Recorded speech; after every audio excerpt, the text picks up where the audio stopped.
again. It's me, Jar again from the JAX London 2020. Here's Vaughn Vernon with me. He's holding his session about reactive domain-driven design with message streaming. Sorry for the inconvenience with the technical issues. If you experience any other difficulties, just let me know in the chat. I'm having an eye on it. If you have any other questions, ask me too. Just in the chat, I'll redirect any questions to Vaughn. No more words. I'll hand over to Vaughn to hold his session. Have fun.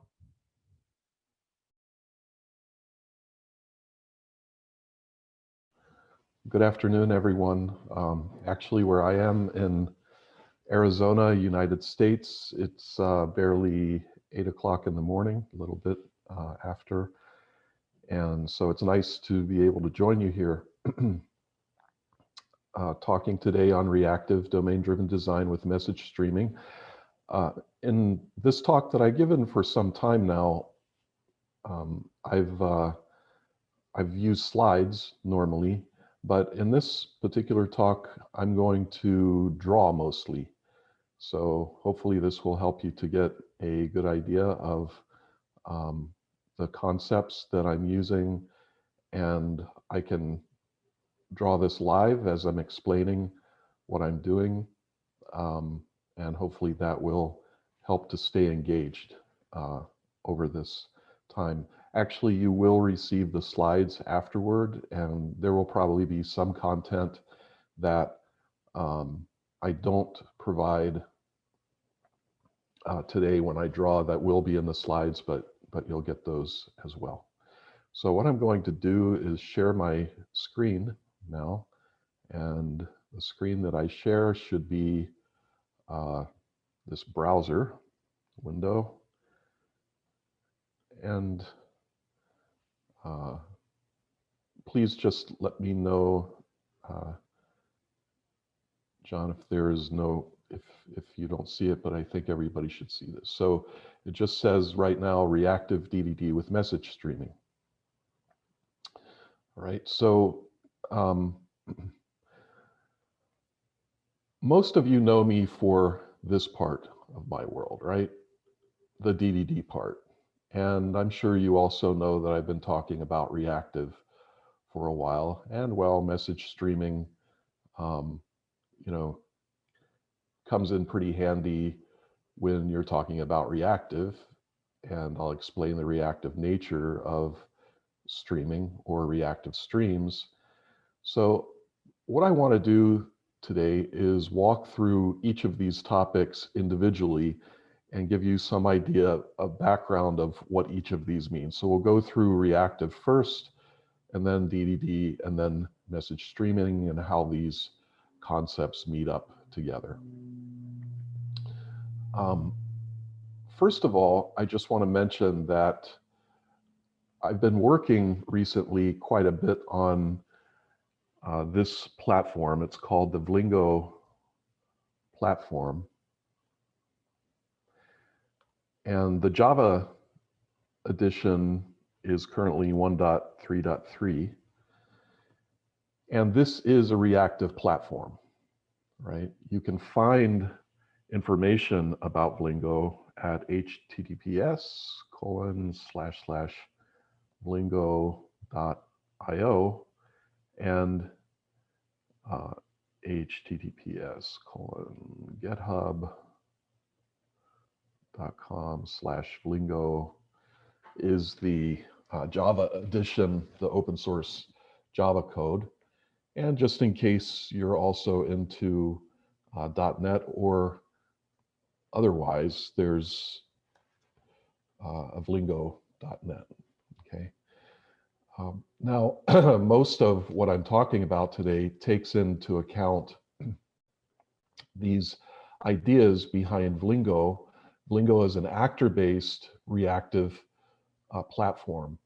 And by platform, it means that it's not only an actor model toolkit, but it spans everything from a very high-end, very high throughput HTTP server, and everything that you would need to use with DDD, such as event-sourced entities or aggregates,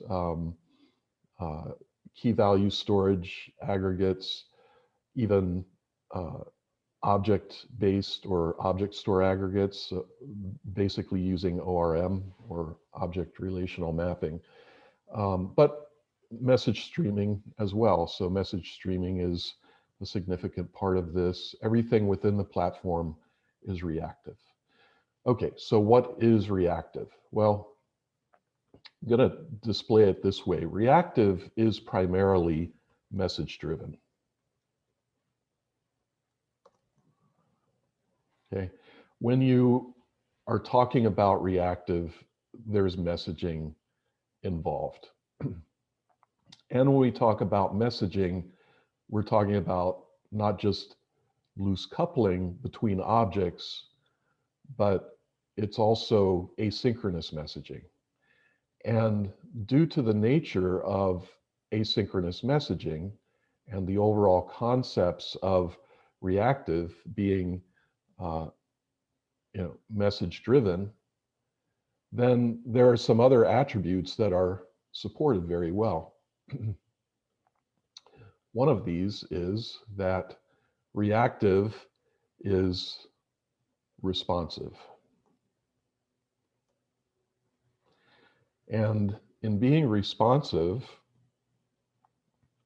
it means that under light load, under heavy load, whatever happens to be the current conditions of the system under use, the application or the service can remain responsive to the user, responsive to any outside stimulus, responsive to any, whether that's user-based or another application or service talking to it. Under load, it means that we can remain responsive at all times. Another attribute of reactive, then, which is related to this, is that it is elastic. So think of a reactive application or service being responsive because it can grow out or scale horizontally outward and scale horizontally inward as demand requires. And then another attribute of reactive is that it is resilient. And, we would like to think that reactive is resilient, or any of our software is resilient on its own. But this is not the case. It's resilient on its own to an extent, which means that if any software crashes somewhere along the line of a message stream or a message serving in any way, then there are bulkheads built into reactive that prevents the sort of domino effect or cascading failures that are seen in a lot of systems. But you also have to think about the resiliency nature of your software and provide some means of understanding how resiliency should work for a specific kind of component. And this is typically done through a technique called supervision.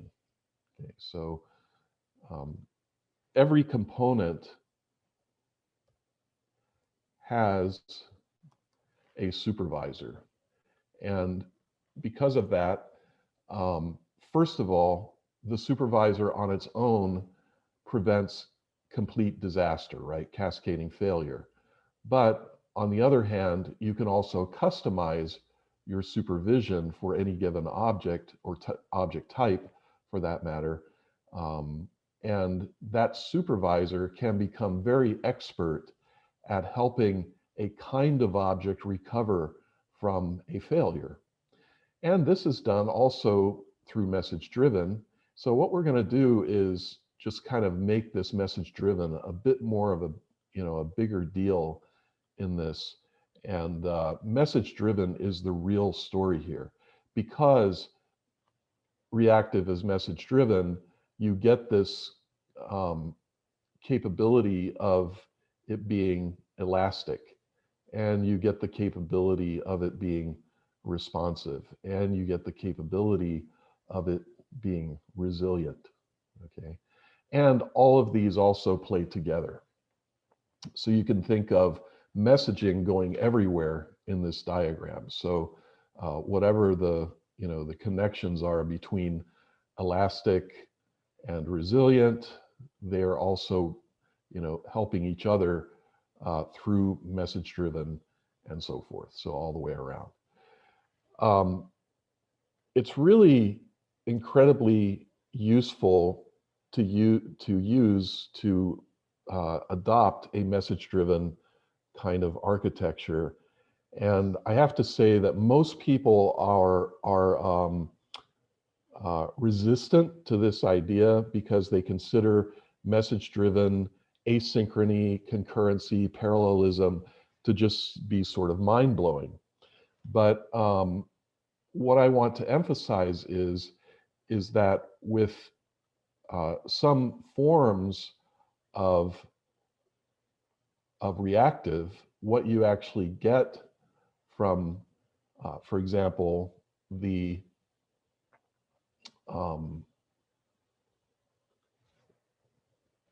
from the actor model are these concepts called actors. And an actor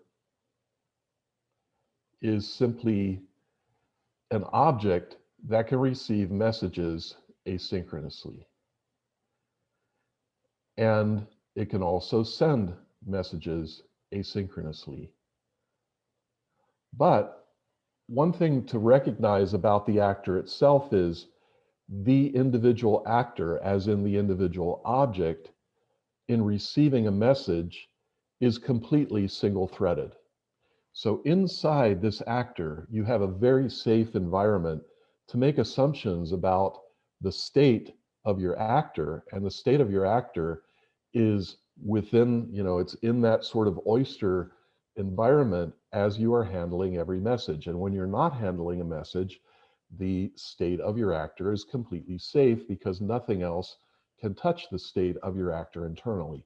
Actors are commonly referred to as little computers, right? They are, in essence, little computers of their own. And so unless you have a way to put some stimulus inside the actor, then there's no way to disturb that actor. It will be a self-contained computer.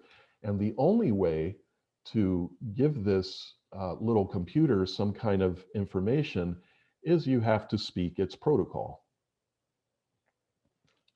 Okay, so if you speak its protocol, then it will react to whatever you tell it to do, given that that is the proper thing to tell it to do at any given time, right?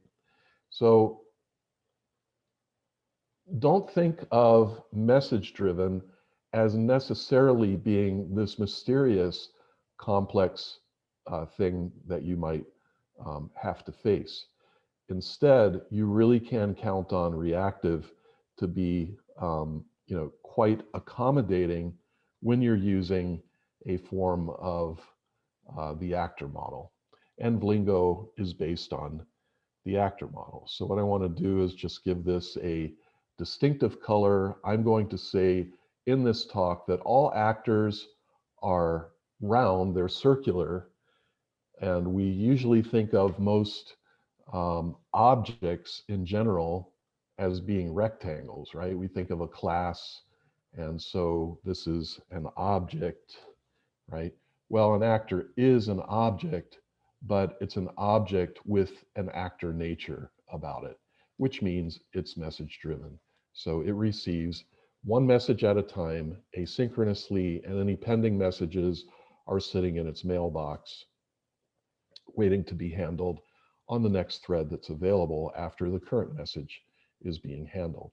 So just to contrast these two concepts, an actor I draw as round to make it stand out from objects in general, and uh, it also, I give it this sort of pale yellow color, and this is because I often refer to event storming, and the colors of aggregates or entities in event storming are this pale yellow color. And we'll get into that a little bit later, okay? So let's talk about efficiency. Some years ago, I ran into this person.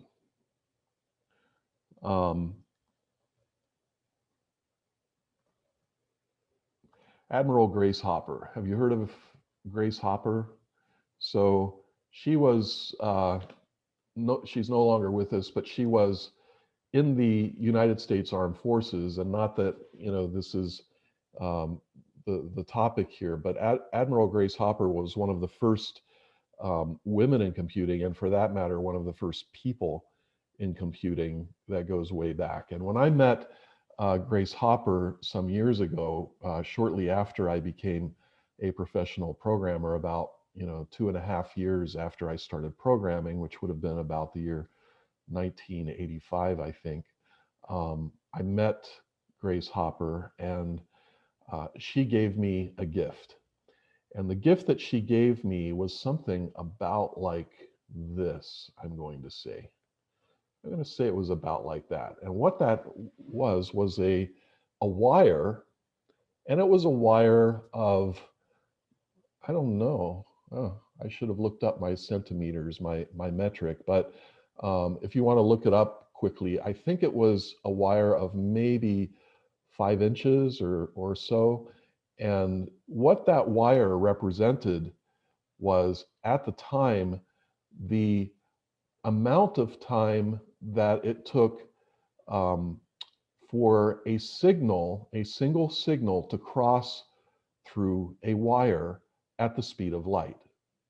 So at the speed of light, light could travel about that far through a wire. And what Grace Hopper was stating by this was that, I'm sorry, that I have that completely wrong. It was nanosecond. I'm sorry, speed of light. That doesn't even make sense. Sorry, I'm just recalling this from memory, but it was in a nanosecond. So it took about a nanosecond for a signal to cross this far in a wire back in those days. Now we've got, much faster capabilities today in networking, but the point is, Grace Hopper was saying, don't waste nanoseconds. So she handed everybody who was listening to her talk one of these wires, and it was to make an impression on us not to waste nanoseconds. And so Grace Hopper was very much about computing efficiency. And I have to say that message-driven reactive in general is very much about efficiency. So I'm just going to add a note here: don't waste nanoseconds. Okay, that was her message. Now, when you think about this and think about the actual compute situations that we find today, most of the software that we write is using objects. And because they use objects, one object invokes a method on another object, and that object over here blocks. It blocks until this object, let's just call this object 2, and this object 1. This object blocks while this object is doing something. And I have to say, that's what we're used to. that's what we've become accustomed to, but it's in general not good.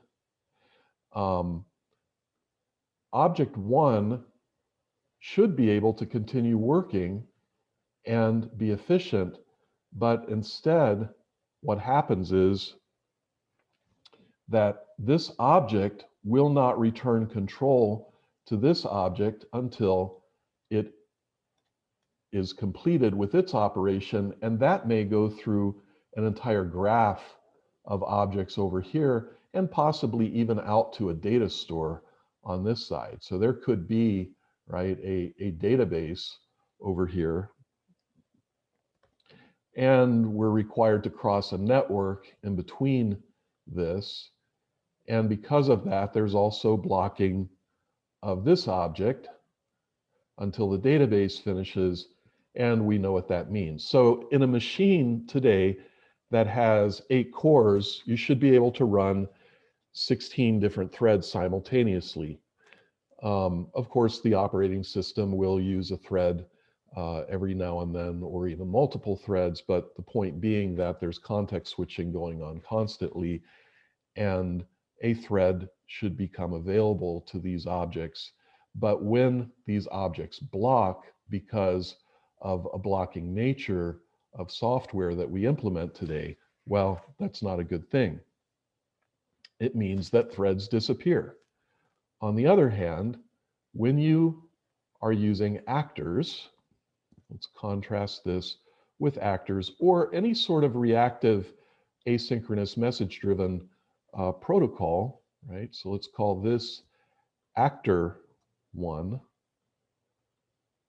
and let's create an actor 2.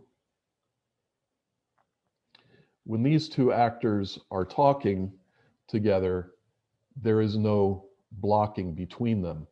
The only time that is required for these two actors to speak to one another is for this actor to, in a non-blocking way, enqueue a message into this actor's mailbox.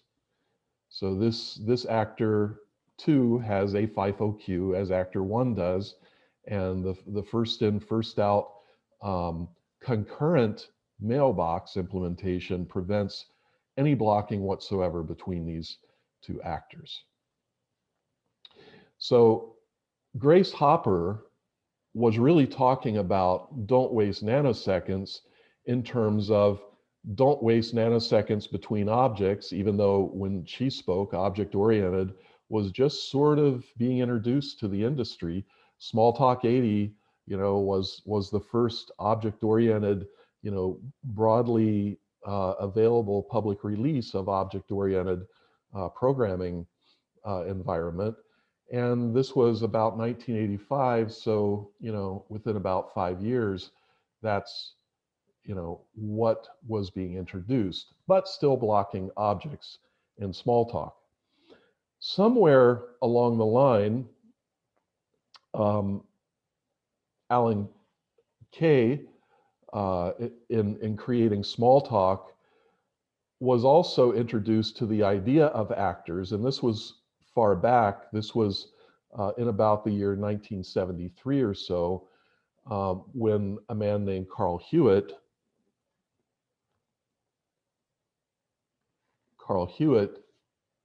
invented the idea of the actor model. And Dr. Carl Hewitt, has done a lot of cool things over the decades. So this is where these ideas came from of non-blocking. In the year 1973, when the actor model was first introduced, our computers just were not made to deal with this kind of concurrency and asynchrony. You could still simulate this through asynchronous message sending, but simply by causing software-based task switching between each actor. And this is how Carl Hewitt, mainly the environment that he had to use. So that was in about the year 1973.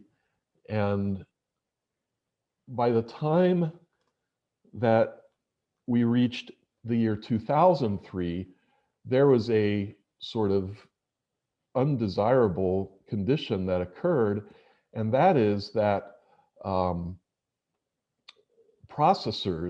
computer processors, no longer were following the prediction that Moore's law stated. Now, it was known as Moore's law for some time because it was actually law that about every 24 months, actually what became a reality was about every 18 months that the power of microprocessors would double.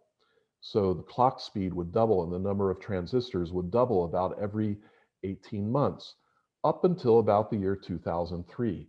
And we started to hit some roadblocks with processors, and there are various reasons for that. One of them being that processor manufacturers such as Intel simply could not cool the processors enough for them to run at greater speeds because of the heat caused by that increased power.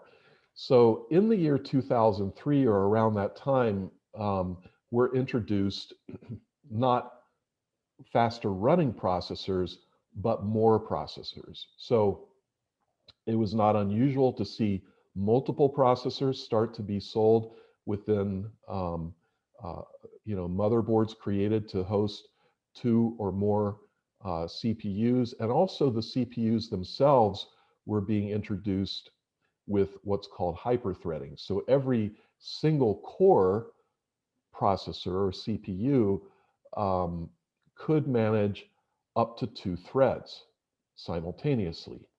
So this was the time in which actors and message-driven asynchrony really started to make sense.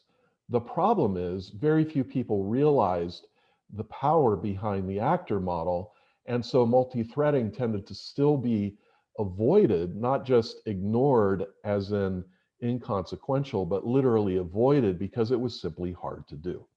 Okay, but with the properties, the characteristics of the actor model, then it became much simpler to handle reactive. So, when you start thinking about even a queue that has any number of messages inside it,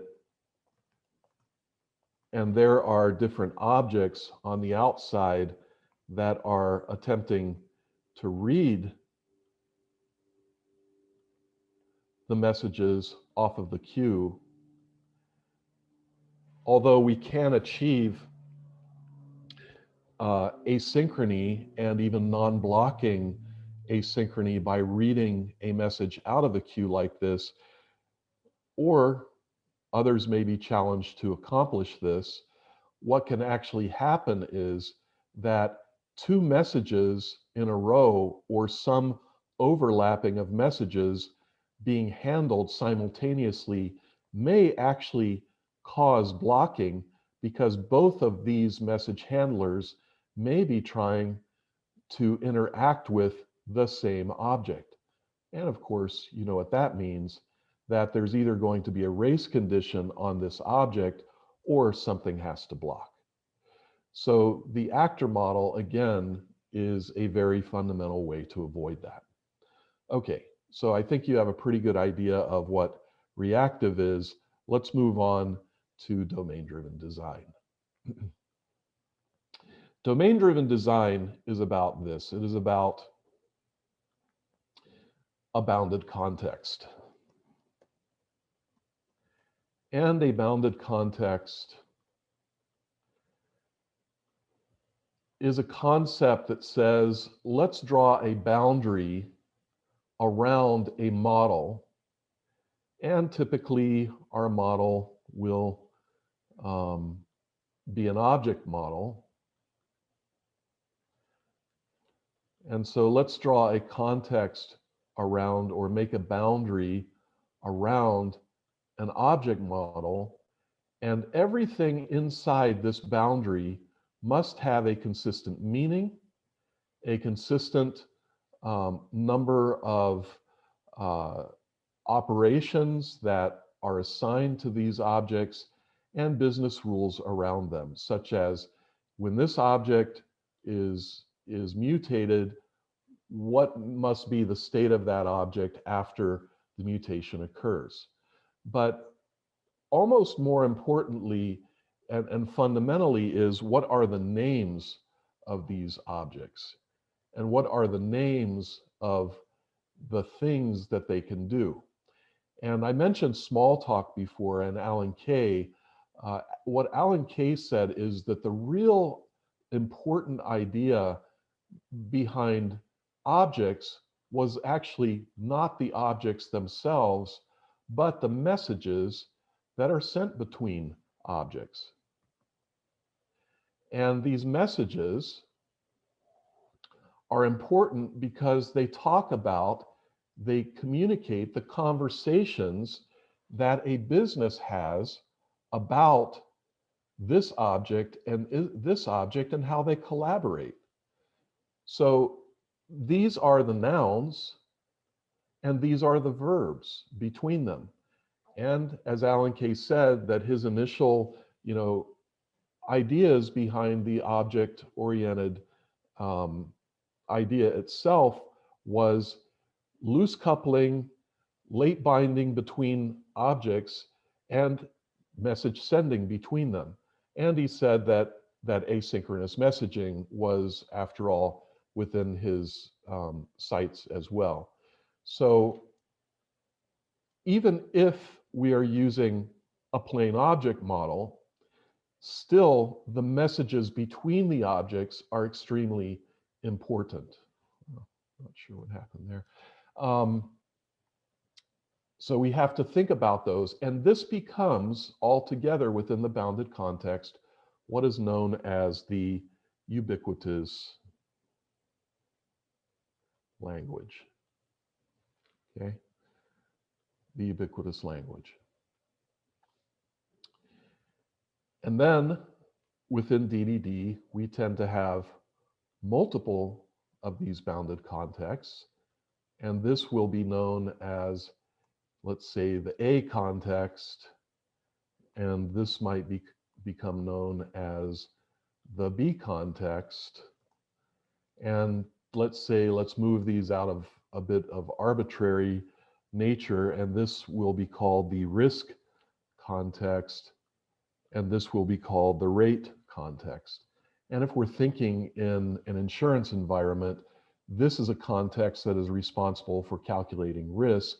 So this might actually be an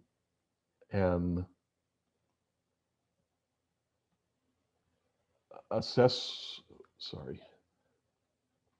service, a service that performs risk assessment, and this might be the assessment result. So in the end, we want, okay, I think you know what I mean. For some reason, I can't get to that little assessment there, but this is the result of the assessment object. In rate, after an assessment is done, we want to receive something from the risk context, and we're going to say that this is an event, and the event is going to be called risk assessed, a noun followed by a verb in past tense. And so what this object is responsible for, the assessment, is responsible for emitting this event, and this event will become input to, or received by, consumed by the rate context. And now I think you start to get the idea of message driven, in that this is actually, look at that, I finally managed to do that. And so the risk assessed event is reified into a message, and the message is delivered to whom? Well, that would be some sort of subscriber. And actually, let me just borrow this since it's already there. And this is a subscriber, which means that we need also a publisher. And this publisher concept is making sure that the risk assessed and any other kinds of events that occur within the risk context are sent in some sort of a messaging mechanism. Now we can think of this messaging mechanism as, you know, some sort of message bus.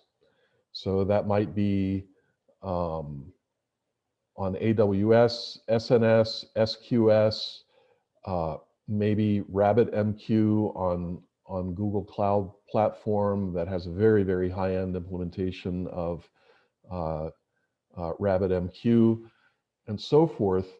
But there's a bit of a problem with those, you know, in general, those kinds of traditional message buses. The problem is that the publisher and the messaging mechanism can actually overwhelm subscribers. And it tends to overwhelm subscribers by, for example, simply too many messages entering the rate context in a, you know, at a level where the subscriber can't actually react to them all in enough time. And so it kind of gets swamped. It may cause some sort of unnatural back pressure on the messaging mechanism, and there can be failures because of it. And so sometimes to try to prevent that, what we do is we create what are called competing consumers. So multiple subscribers that are, you know, interested in the exact same feeds as or topic as the other subscribers, but this can cause other problems as well because now we don't necessarily know the order in which the messages are incoming, and if order is important to us, and there are ways of working around that, and I described that in another series of or another lecture, another presentation, but these subscribers now can deliver messages to the inside, right? So to the objects inside out of order, and this can cause problems because the ordering of things may be important. Okay, how do we solve this problem? Well, okay, finally we're here. This is where we have the concept of reactive streams. And the reactive stream implementation has these two main concepts: a publisher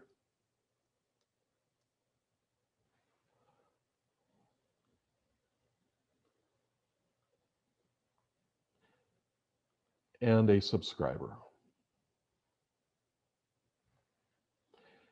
And then there's a contract between these two, and the contract is called, what do you think? A subscription.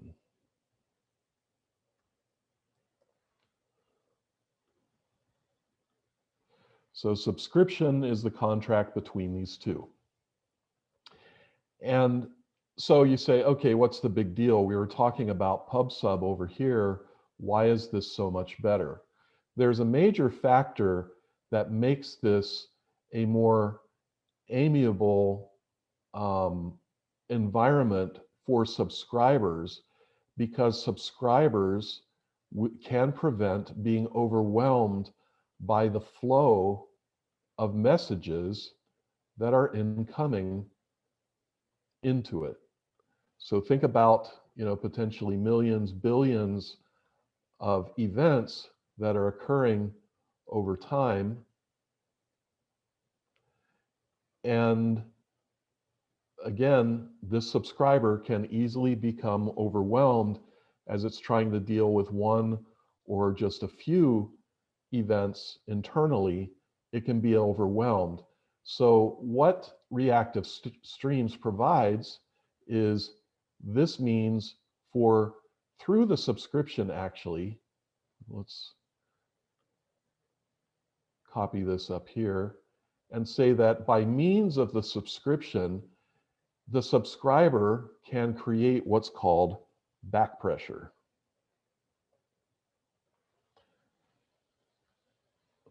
And back pressure is simply a means of saying, as a subscriber, I can accept n messages at any given time. And if the subscriber starts to fall back and it can see that there's more pressure being put on it, it can change n to m, for example. Or over time, it can change, m to y. So maybe now the subscriber has caught up and even has more capacity, or during this time, the subscriber, hadn't scaled out yet, but over some time, the subscriber was able to scale out and more compute nodes were added, and therefore it can scale up, or scale up the acceptance of incoming messages to Z, which means full on, I am unlimited now, give me as many messages as possible. Now, I have to say, these are not really N, M, Y, and Z, they're real numbers. Like maybe we start out saying we can handle 10 messages at a time. Uh-oh, we're in trouble. We can now only handle 5 messages at a time. Okay, you can now give me 100 messages at a time, or you can give me, 2 to the, I forget what the power is, but basically 2 billion, up to 2 billion messages. Actually, this is a long, so this is actually, whatever the max long is. So max value of a long. Okay, so we've created more compute capacity here, and actually, these should be green, right? Because they are the compute nodes actually, and we're going to make those hatched. So those are actually compute nodes, which means that maybe more subscribers are now available, or this subscriber can now feed to these other nodes. Now, what would that mean? This is an interesting introduction to this concept, because now there's a third message streaming concept that is called a processor. And a processor is a combination of a subscriber. So sort of on this side, on the incoming side, a processor is a subscriber, and a processor is a publisher on this side.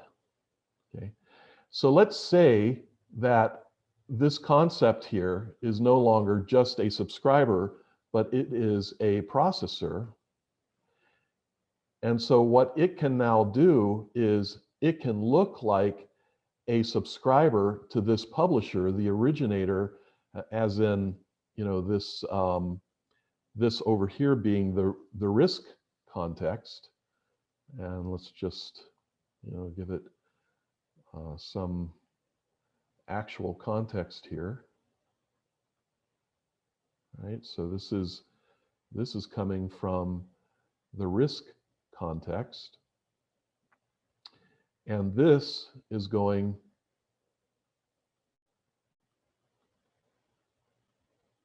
to the rate context.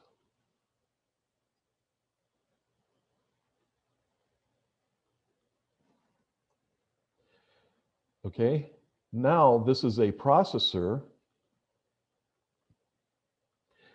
and these are all other little risk thingies, right? Or I'm sorry, rate thingies. So this is a rate, and this is also a rate because of our elasticity. We've scaled out, and now these two things can become subscribers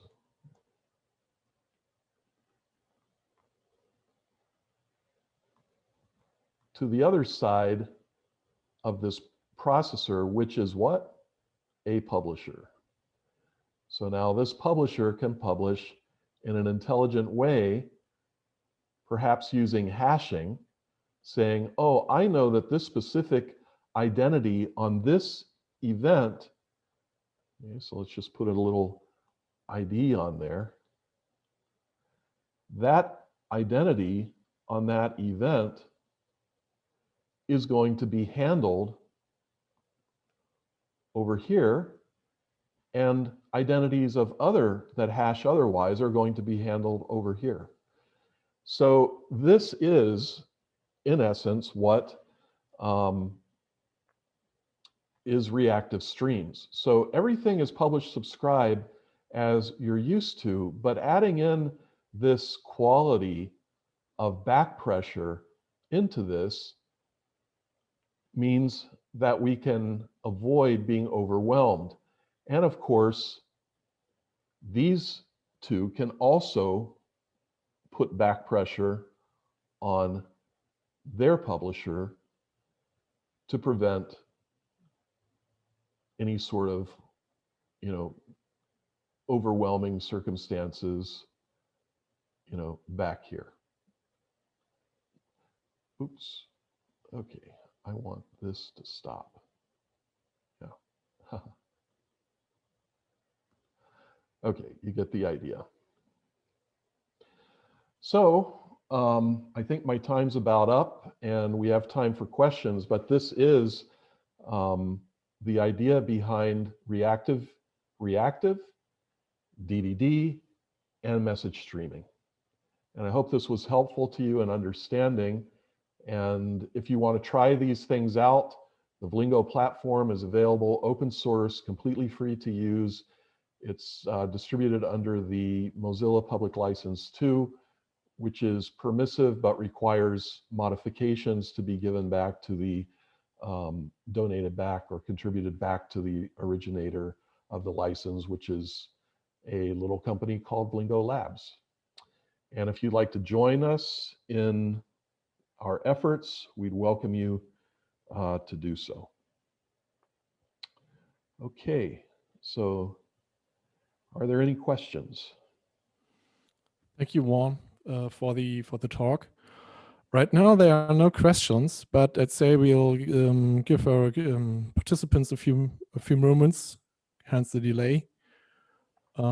Maybe someone got something on their mind. Just ask away, please.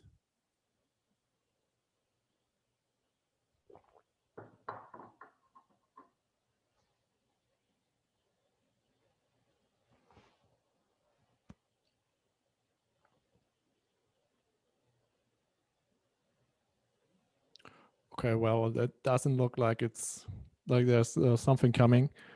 Thanks again, Vernon, for being here, for sharing your thoughts and and your expertise. I hope I see you again. And thanks to our viewers for being here, and I hope to see you tomorrow again. Very, very glad to join you.